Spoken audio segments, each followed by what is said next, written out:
Hello दोस्तों, कैसे हैं आप लोग। मैं हूं आयुष और स्वागत है आपका रीकैप एनिमे में। तो फाइनली अटैक ऑन टाइटन का सीजन 4 का फाइनल पार्ट रिलीज हो चुका है, जिसका हम सभी को बेसब्री से इंतजार था। और इस पार्ट में जो जो हुआ है वो देखकर आपको भी बहुत ही मजा आने वाला है। तो चलिए बिना किसी देरी के इस एपिसोड को शुरू करते हैं। एपिसोड की शुरुआत में हमें पहले के कुछ सीन्स दिखाए जाते हैं, जिसमें आर्मिन और उसकी टीम एरन की तरफ बढ़ रही होती है।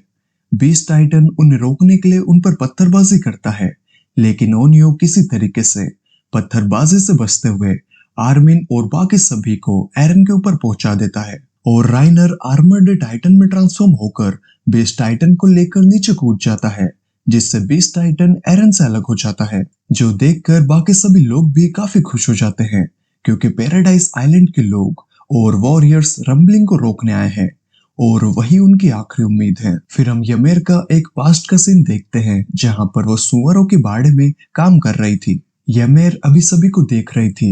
सभी लोग देखते हैं कि बीस्ट टाइटन को फाउंडिंग से अलग करने के बाद वो बस धुआं धुआं हो गया है, जैसे उसमें बस हवा भरी थी। उन सभी को यकीन हो जाता है कि ज़ेग भी वॉरहैमर टाइटन की पावर का यूज कर रहा है अपनी बॉडी को छुपाने के लिए। जीन कहता है इस हड्डियों के पहाड़ में उसको ढूंढना लगभग नामुमकिन है, तुम्हें अपना मन बनाना होगा।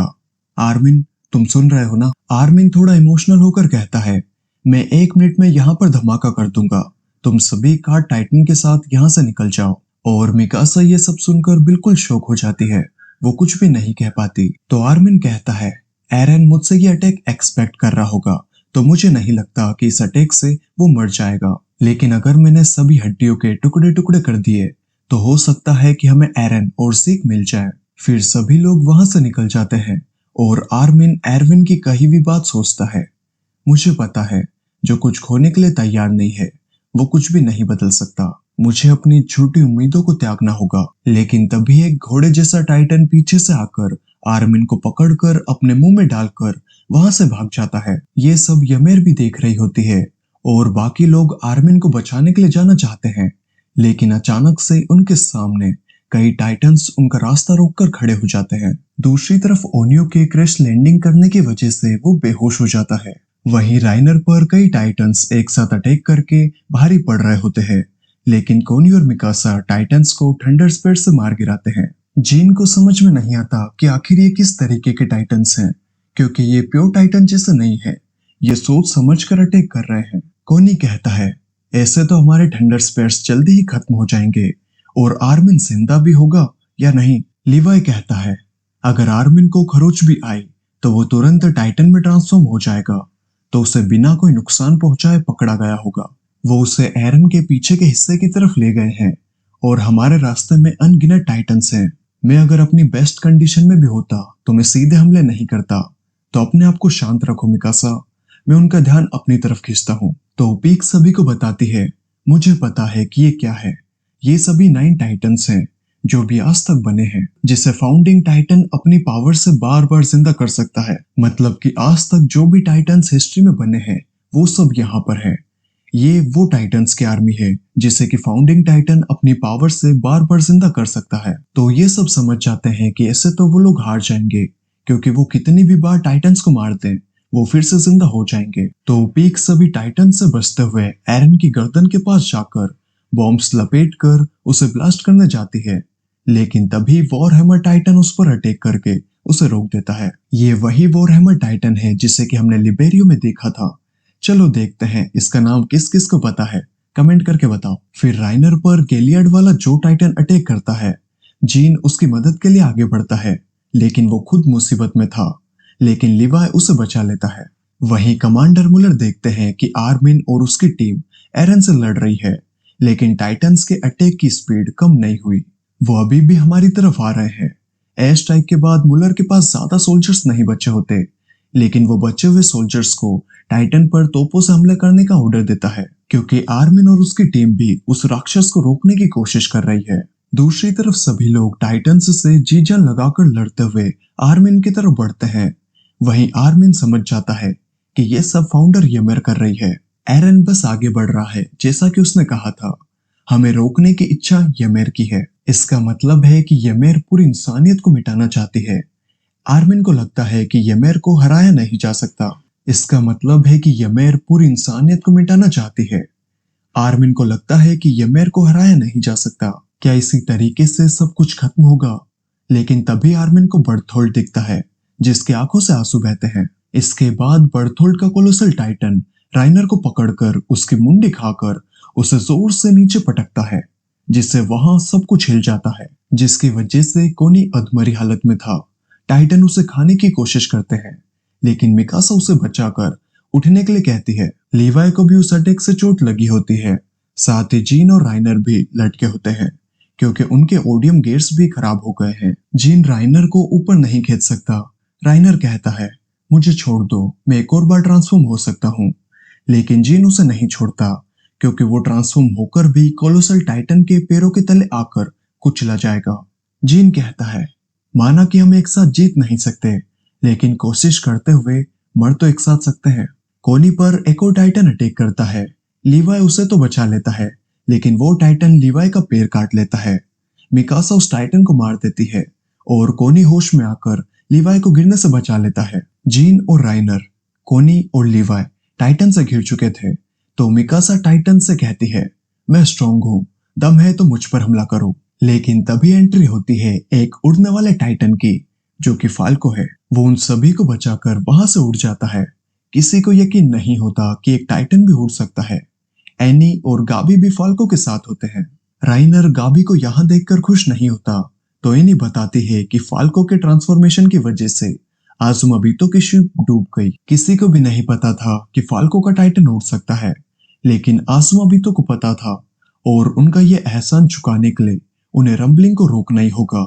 मिकासा एनी को बताती है कि आर्मिन को एक टाइटन ने कैद कर लिया है, वो एरन के पीछे के हिस्से में है। तो एनी कहती है, तुम्हारे दोस्त बहुत किडनैप होते हैं यार। लीवाई कहता है, हम दो टीम्स बनाएंगे, एक टीम आर्मिन को बचाएगी, दूसरी एरन की गर्दन पर अटैक करेगी। अब हम एरन के बारे में नहीं सोच सकते। लेकिन मिकासा इसके लिए तैयार नहीं होती। तो कोनी कहता है, अगर अभी फाल्को नहीं आया होता तो हम सब मर चुके होते। एरन हम पर कोई दया नहीं दिखा रहा है। मैं भी एरन को खोना नहीं चाहता, लेकिन मेरी वजह से अब कैप्टन नहीं लड़ सकते। हमें एरन को मारना ही होगा। लेकिन मिकासा अभी भी ये एक्सेप्ट नहीं कर पाती। तो एनी उससे कहती है कि वो बस आर्मिन को बचाने पर ध्यान दे। फिर वो सभी वापस एरन की तरफ बढ़ने लगते हैं। उन्हें देखकर मार्लियन सोल्जर्स में भी लड़ने का जोश आ जाता है। लेकिन तभी वहां पर कई एल्डियंस रिफ्यूजी आ जाते हैं, तो मार्लियन सोल्जर्स उन पर बंदूक तान देते हैं, और रिस्पॉन्स में एल्डियंस भी उन पर बंदूक तान देते हैं। एनी के डैड कहते हैं कि हम तुम्हारी मदद करने आए हैं, लेकिन मगेत को उस पर भरोसा नहीं होता। दोनों ग्रुप्स के बीच में सिचुएशन काफी टेंस्ड हो जाती है, और तभी वहां पर मुलर आकर कई गोलियां चला देता है। दूसरी तरफ फाल्को का स्वागत करने के लिए वॉरहेमर टाइटंस तीर लेकर उस पर अटैक करते हैं। फाल्को बचते हुए राइनर और जीन को एरन की गर्दन के पास छोड़ देता है। राइनर सभी टाइटंस का ध्यान अपनी तरफ करके उनसे लड़ने लगता है, और जीन बम को फोड़ने के लिए आगे बढ़ता है। लेकिन तभी दो जो टाइटंस उसके सामने आ जाते हैं। वही पीक अपने टाइटन से बाहर निकलकर फिर से ट्रांसफॉर्म होकर वॉरहेमर टाइटन को मार देती है। जीन, जिसकी खुद की जान खतरे में होती है, वो पीक की चिंता करता है, तो पीक उसे अच्छे से समझा देती है कि मेरा टाइटन भी लड़ने में बहुत बढ़िया है। वो बार बार ट्रांसफॉर्म होकर टाइटन्स को मार रही होती है, क्योंकि कार्ड टाइटन का एंड्योरेंस बहुत ही बढ़िया है। तो जीन के लिए अच्छा होगा कि वो बस बॉम्ब्स को फोड़ने पर फोकस करे। लेकिन जीन को एक टाइटन एक रख कर देता है, जिससे उसकी हालत खराब हो जाती है। वहीं पीक और राइनर भी कोई अच्छी हालत में नहीं होते। तभी मिकासा, एनी और कोनी को वो टाइटन दिखाई देता है जिसने आर्मिन को कैद कर रखा है। ये एक ओकापी टाइटन है, और अब से हम इसे ओकापी ही बोलेंगे। फिर एनी, मिकासा और कोनी उस ओकापी टाइटन को पकड़ने के लिए एरन पर कूद जाते हैं। एनी अपनी टाइटन फॉर्म में ट्रांसफॉर्म हो जाती है। गाबी लीवाई से कहती है कि मैं तुम्हें इस राइफल से कवर दूंगी, तो लीवाई कहता है, इस राइफल से कोई टाइटन यहाँ पर नहीं मरने वाला। साथ ही लीवाई सोच रहा होता है कि आखिर ये ज़ीक कहाँ पर है। बाकी अगर मैंने उसे ढूंढ भी लिया तो भी मैं कुछ भी नहीं कर पाऊंगा, क्योंकि मैं लड़ने की हालत में नहीं हूँ। मैंने एरविन के सभी ऑर्डर्स कंप्लीट किए, लेकिन मैं उसका आखिरी ऑर्डर अभी तक कंप्लीट नहीं कर पाया। मेरे सभी साथियों ने अपनी जान इसलिए दी थी ताकि हम बिना टाइटन्स की दुनिया देख सके। मुझे अफसोस नहीं है एरविन कि मैंने तुम्हें नहीं चुना, क्योंकि मैंने जिसे चुना है उसकी आंखों में मुझे वही दिखता है जो तुम सभी की आंखों में था। ओकापी एरन की तरफ भागने लगता है तो एनी मिकासा को उसकी तरफ फेंकती है। मिकासा उस पर अटैक करती इससे पहले उसके सामने दो टाइटन्स आकर ओकापी को बचा लेते हैं। फिर एक आर्मर्ड टाइटन मिकासा को गिरा देता है और उसे मारने के लिए आगे बढ़ता है, लेकिन एनी उस टाइटन को मार देती है। ओकापी बर्थोल्ड की तरफ भागता है और इन तीनों को कई टाइटन्स घेर लेते हैं। वहीं आर्मिन खुद की बॉडी को हिलाने की कोशिश कर रहा था। वो अपने आप को बहुत बुरा भला कहता है ताकि वो उठकर उसके सभी दोस्तों की लड़ाई में मदद कर सके। टाइटन्स रंबलिंग करते हुए सभी इंसानों को मारते रहते हैं। तभी हम देखते हैं एक छोटे बच्चे को और उसकी माँ को। उसकी माँ पानी में गिर जाती है, लेकिन उस बच्चे को लोग आगे आगे भेजकर बचाने की कोशिश करते हैं। वहीं आर्मिन को समझ में आ जाता है कि वो पास में है और उसे लगता है कि वो वहां से कुछ कर सकता है। वहीं उसे ज़ीक मिलता है जो कि मिट्टी से खेल रहा था। ज़ीक कहता है, बहुत पहले जब कुछ भी नहीं था, सिर्फ तत्व थे। कई जीवों ने जन्म लिया और गायब हो गए, लेकिन एक जीव जिंदा रहा जिसे हम लाइफ कहते हैं। लाइफ बस इसीलिए बची क्योंकि उसका नेचर है मल्टीप्लाई होना। उसने कई रूप लिए और वो बन गई जो आज हम हैं। लाइफ का मतलब है मल्टीप्लाई होना। जो स्पीसीज मल्टीप्लाई नहीं होती वो खत्म हो जाती है, जिसे हम डर कहते हैं। वो बच्ची ये दर्द नहीं झेलना चाहती थी। वो वहां पहुंच गई जहां मौत थी ही नहीं। फाउंडर यमेर के वर्ल्ड में डेथ एग्जिस्ट नहीं करती। ज़ीक आगे बताता है, यमेर के पास इतनी पावर होने के बाद भी वो किंग फ्रिट्ज के किसी भी ऑर्डर को मना नहीं करती। वो पिछले 2000 सालों से किंग फ्रिट्ज के ऑर्डर का पालन कर रही है, लेकिन यमेर को किसी चीज का पछतावा है।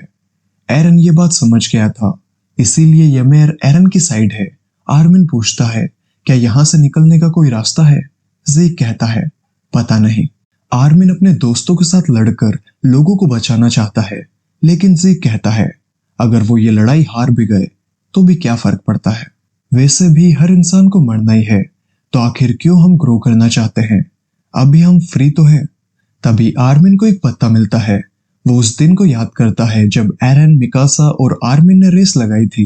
एरन फर्स्ट था, मिकासा सेकंड और आर्मिन थर्ड था। लेकिन उस दिन मुझे ऐसा फील हुआ कि मैं इसी दिन के लिए पैदा हुआ था। और ऐसा ही मुझे उस दिन भी लगा था जब मैं बारिश में बुक पढ़ रहा था, और तब भी जब मैंने गिलहरियों को खाना दिया था। यहाँ आर्मिन के लिए उसके हाथ में एक पत्ता है, लेकिन ज़ीक को वो एक बॉल दिखाई दे रही थी। आर्मिन कहता है, ये चीज मल्टीप्लाई नहीं होती, लेकिन ये बहुत इंपॉर्टेंट है। ये सुनकर ज़ीक को भी वो दिन याद आते हैं जब वो कैच कैच खेलता था, और वो चाहता है कि वो कैच कैच और खेले। तभी वो दोनों वहां पर इन सभी को देखते हैं। दूसरी तरफ सभी लोग बहुत बुरी कंडीशन में थे। वो बस मरने ही वाले थे कि तभी बर्थोल्ड, पार्को, मार्शल और यमेर के टाइटन्स आकर उन्हें बचा लेते हैं। गाबी ओकापी को गोली मारती है और मिकासा उसका मुंह चीरकर आर्मिन को बाहर निकाल लेती है। आर्मिन ओकापी पर थंडर स्पेयर चलाता है और एनी आर्मिन को आकर पकड़ लेती है। तभी ग्रीशा, एरन और सेवियर के टाइटन्स वहां पर आकर टाइटन्स को मारने लगते हैं। और ज़ीक लीवाई से फाउंडर से बाहर निकलकर कहता है, तुम मुझे ढूंढ रहे थे। यहाँ पर किसी को कुछ भी समझ में नहीं आ रहा होता कि आखिर ये टाइटन्स उनकी हेल्प क्यों कर रहे हैं। तो आर्मिन कहता है, ये सब ज़ीक का कमाल है। पाथ्स में डेथ एग्जिस्ट नहीं करती और सभी एलियंस एक दूसरे से कनेक्टेड हैं। तो ज़ीक ने सभी को इकट्ठा कर लिया क्योंकि यमेर हमसे कुछ चाहती है, और उन दोनों की रिक्वेस्ट पर ही वो सभी लोग उनकी हेल्प करने के लिए तैयार हुए। ज़ीक देखता है कि बाहर कितना अच्छा मौसम है। तभी एक झटके में लीवाई ज़ीक की मुंडी उड़ा देता है, जिससे रंबलिंग रुक जाती है और जीन जल्दी से जाकर बॉम्ब फोड़ देता है, जिससे एरन की मुंडी नीचे गिरती है। लेकिन वो कीड़ा जो पहले एरन की बॉडी से निकला था, वो फिर से निकलकर एरन के सर की तरफ बढ़ने लगता है, लेकिन राइनर उसे रोकने लगता है। आर्मिन सभी को वहां से जाने के लिए कहता है क्योंकि अब वो ट्रांसफॉर्म होकर धमाका करेगा। पीक जिन को समझाती है कि राइनर को कुछ भी नहीं होगा, उसके पास आर्मर्ड टाइटन है। तो राइनर के अलावा सभी फाल्को के साथ वहां से निकलते हैं और आर्मिन सभी टाइटन्स यूजर्स को थैंक यू कहकर, एरन को गुड बाय कहकर ट्रांसफॉर्म हो जाता है, जिससे कि वहां पर बहुत ही बड़ा धमाका होता है और फाउंडिंग टाइटन की हड्डियों के छोटे छोटे टुकड़े हर तरफ फैल जाते हैं। सभी सोचते हैं, क्या एरन मर गया? मिकासा को भी वो बातें याद आती है जो कि एरन ने उससे बोली थी कि वो स्लेव है और वो उससे नफरत करता है, जिससे कि मिकासा का सर बहुत ही जोर से दुखने लगता है। फिर वो सभी अपनी फैमिली से मिलते हैं। कोनी कहता है, मुझे रिग्रेट नहीं है जो भी मैंने किया उसका, क्योंकि आखिरकार हमने रंबलिंग रोकी है। तभी आर्मिन और राइनर बाहर आते हैं, लेकिन ये सेंटीपीड भी जिंदा बच गया। लेकिन ये लोग इसे जिंदा नहीं छोड़ सकते और तभी एक और धमाका होता है। एरन ट्रांसफॉर्म होकर आगे बढ़ता है। सभी लोग इस सेंटीपीड को एरन के कांटेक्ट में नहीं आने देना चाहते, क्योंकि शायद इससे रंबलिंग फिर से स्टार्ट हो सकती है, तो वो इसे मारने का सोचते हैं। लेकिन लीवाई कहता है, हमें एरन को मारना होगा। वो चीज ब्लास्ट से भी नहीं मरी, तो हम उसे कैसे मारेंगे? ये खौफनाक मंजर तब तक खत्म नहीं होगा जब तक हम एरन को नहीं मार देते। और मिकासा सोचती है, आखिर ऐसा क्यों हो रहा है? अब एल्डियंस और मार्लियंस एक दूसरे की मदद करते हैं। वहीं ये चीज वहां पर स्मोक छोड़ने लगती है, जिसकी वजह से वहां पर स्मोक ही स्मोक हो जाती है। कोनी कहता है, ये तो जो रकागो में हुआ था वैसा ही है। लीवाई मिकासा और पीक को फ्लोक पर बैठकर वहां से निकलने के लिए कहता है। साथ ही आगे कहता है, इसका असर एक्रमन्स और टाइटन यूजर्स पर नहीं होता। तुम्हें पता है कि तुम्हें क्या करना चाहिए। लेकिन पीक ऐसा नहीं चाहती थी, लेकिन मिकासा उसे पकड़कर अपने साथ ले जाती है। कोनी और जीन एक दूसरे को आखिरी बार अलविदा कहते हैं। फिर सभी एल्डियंस टाइटन में ट्रांसफॉर्म होकर इस सेंटीपीड के साथ एरन की तरफ भागने लगते हैं। राइनर उन्हें रोकने की कोशिश करता है, लेकिन कोनी, जीन, गाबी और मॉम को देखकर वो थोड़ा इमोशनल हो जाता है। तभी पीक वहां पर आकर सेंटीपीड को काटती है और एनी भी उनकी मदद करने आ जाती है। लीवाई मिकासा से कहता है, हम ही हैं जो एरन को मार सकते हैं। लेकिन मिकासा मेंटली प्रिपेयर्ड नहीं थी। उसका सर बहुत जोर से दुखता है। वो कहती है, मुझे घर जाना है। तभी हमें एक सीन दिखाया जाता है जहां पर बड़ा एरन बड़ी मिकासा को उठाता है। मिकासा कहती है, मैंने एक बड़ा सा सपना देखा। एरन देखता है कि उसकी आंखों से आंसू आ रहे हैं। मिकासा कहती है, मुझे ऐसा लगता है कि मैं यहाँ पर बिलोंग नहीं करती। तो एरन कहता है, अब कुछ नहीं हो सकता। 2 महीने पहले हम यहाँ पर भागकर आ गए थे। मार्ले के साथ हमारी जंग खत्म हो गई है। वो पैराडाइज आइलैंड में कभी भी घुस सकते हैं। अब भागने के अलावा हमारे पास कोई और चारा नहीं है। मैं हिस्टोरिया को नर्क में नहीं धकेल सकता, ना ही वॉल्स के बाहर की इंसानियत को खत्म कर सकता हूँ। तो क्यों ना हम दोनों मेरे बचे हुए 4 साल शांति से बिताएं। आखिर तुम यही चाहती थी ना? एरन आगे कहता है, मेरे मरने के बाद मुझे भूल जाना और ये स्कार्फ फेंक देना। तुम्हें अपनी जिंदगी जीनी होगी। फिर आगे हम देखते हैं कि एरन और आर्मिन आमने सामने आकर एक दूसरे पर मुक्के बरसाने लगते हैं और मिकासा एरन से सॉरी कहते हुए स्कार्फ बांधती है और सभी को बताती है कि एरन टाइटन के मुंह में है, सभी मेरी मदद करो। तो लीवाई बेहतरीन तरीके से जाकर एरन पर थंडर स्पिरिट छोड़कर उसके दांत में होल कर देता है, यानी कि उसके दांत तोड़ देता है। और मिकासा उसके मुंह में जाकर मुस्कुराते हुए एरन का सर काट देती है और यमेर के सामने एरन के कटे सर को किस करती है। फिर हम देखते हैं कि छोटा आर्मिन और एरन बात कर रहे हैं। आर्मिन पूछता है, मेरी इतनी बुरी तरीके से धुलाई करने की क्या जरूरत थी? एरन बताता है कि वो बस उन्हें खुद से दूर करना चाहता था और कुछ नहीं। आर्मिन कहता है, तुमने जो बुरा भला मिकासा से कहा उसके लिए उससे माफी मांगना। जो कुछ तुमने किया वो बस हमें दूर करने के लिए और तुम्हें रोक कर हमें दुनिया के सामने हीरो बनाने के लिए। तो एरन कहता है, हाँ, ऐसा करने से तुम लोग सभी रिस्पेक्टेड बन जाओगे, जैसे टाइबर फैमिली ग्रेट वॉर के बाद बन गई थी। आर्मिन बताता है, लेकिन हम ऐसा नहीं चाहते। एरन आगे कहता है, किंग फ्रिट्स ने यमेर का सब कुछ छीन लिया था, उसका घर, उसकी फैमिली, यहाँ तक कि उसकी जीभ भी। उसने यमेर की जुबान भी काट दी, लेकिन फिर भी यमेर ने उसकी हर बात मानी, क्योंकि वो उससे प्यार करती थी। वो 2000 सालों से तड़प रही थी। वो चाहती थी कि कोई आए और उसे आजाद करे। वो मिकासा का इंतजार कर रही थी। आर्मिन पूछता है, लेकिन मिकासा क्यों? एरन बताता है कि वो तो बस यमेर ही जानती है। मुझे नहीं पता कि मिकासा क्या करेगी, लेकिन वो रिजल्ट पाने के लिए मैं आगे बढ़ता रहूंगा। इसीलिए मैंने अपने खास दोस्तों को इस लड़ाई में घसीटा, उनकी जान की परवाह ना करते हुए। आर्मिन कहता है, तो यही फ्यूचर तुमने मेडल सेरेमनी में देखा था? एरन बताता है कि फाउंडर की पावर ने उसका दिमाग खराब कर दिया है। उसे नहीं पता कि क्या पास्ट है और क्या फ्यूचर है।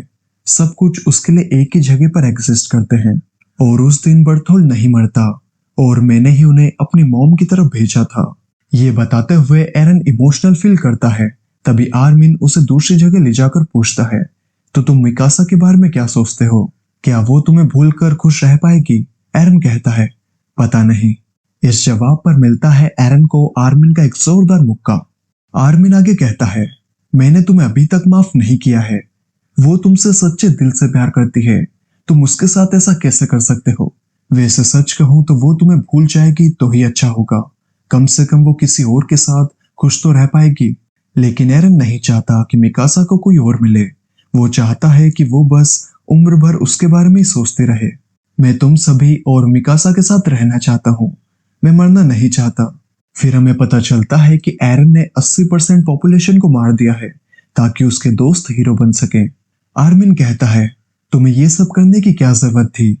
एरन बताता है कि ये सब डिसाइडेड था कि वो 80% लोगों को मार देगा। मैंने बाकी मेथड्स अपनाकर भी देखी, लेकिन यही बेस्ट तरीका था। आर्मिन कहता है, तुमने ये सब बस हमारे लिए किया? तो एरन कहता है, नहीं, मैं ये नजारा देखना चाहता था।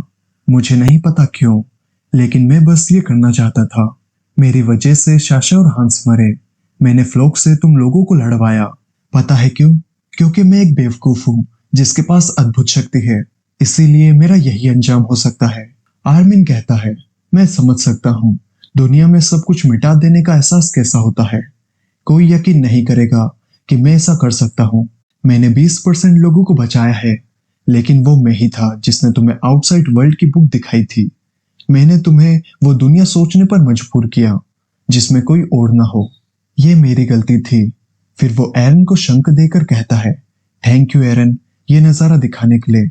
हम दोनों ने 80% लोगों को खत्म कर दिया, इसलिए अब मैं हमेशा तुम्हारे साथ रहूंगा, आफ्टर लाइफ में भी, नर्क में भी।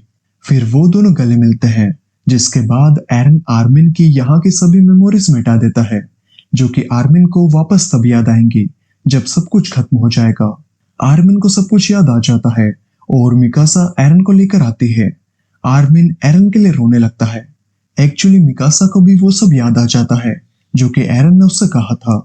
मिकासा के एरन को मारने की वजह से और यमेर को आजाद करने की वजह से टाइटन्स की पावर दुनिया से मिट जाती है और सभी लोग जो टाइटन बने थे वो वापस से ठीक हो जाते हैं। कोनी, जीन, राइनर, एनी और बाकी सभी को भी याद आता है कि उन्होंने एरन से क्या बात की थी। फिर एनी, गाबी और राइनर अपने पेरेंट्स से मिलते हैं, फाल्को गाबी से। लिवाय अपने सभी साथियों को कहता है, जो सपना हमने देखा था वो पूरा हो गया। कोनी और जीन शाशा को देखते हैं और मिकासा एरन को फेयरवेल देने के लिए अपने साथ ले जाती है। वहीं कमांडर मुलर सभी एल्डियंस पर बंदूक तान देता है। एनी के डैड उन्हें समझाने की कोशिश करते हैं कि उनके पास अब टाइटन्स की पावर्स नहीं है, वो जा चुकी हैं। लेकिन मुलर उन्हें ये बात प्रूव करने के लिए कहता है। तो आर्मिन मुलर के सामने जाकर कहता है, मैं आर्मिन हूं जिसने एरन को मारा। अगर हमारे पास टाइटन की पावर्स होती तो आपके बंदूक तानने पर हम उनका इस्तेमाल करते। हमारा कुछ न करना ही प्रूफ है कि हम आम आदमी हैं। फिर मिकासा यमेर से मिलकर उसे रेस्ट इन पीस कहकर एरन के साथ निकल जाती है। फिर हमें 3 साल बाद का सीन दिखाया जाता है। हम हिस्टोरिया को उसकी बेटी के साथ देखते हैं, जो कि वॉर के दिन पैदा हुई थी। लेकिन अभी भी हमें ये पता नहीं चलता कि हिस्टोरिया की बेटी का बाप कौन है।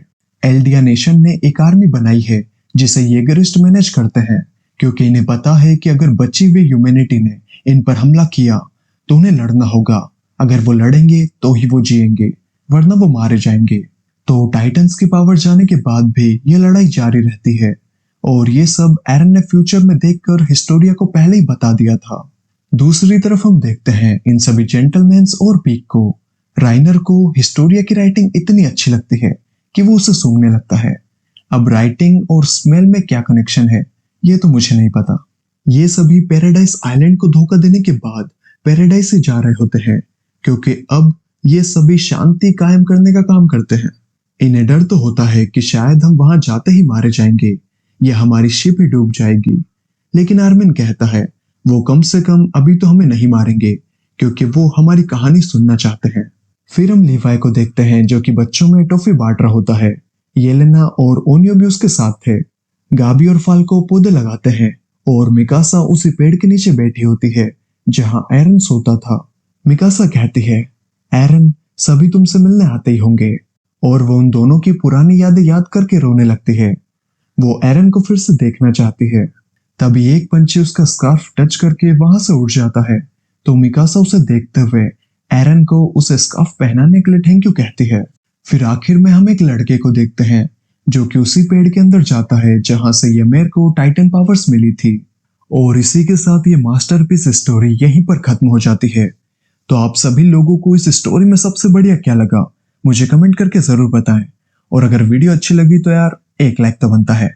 तो चलिए मैं मिलता हूं आपसे अगले एपिसोड में, तब तक ले bye bye and take care.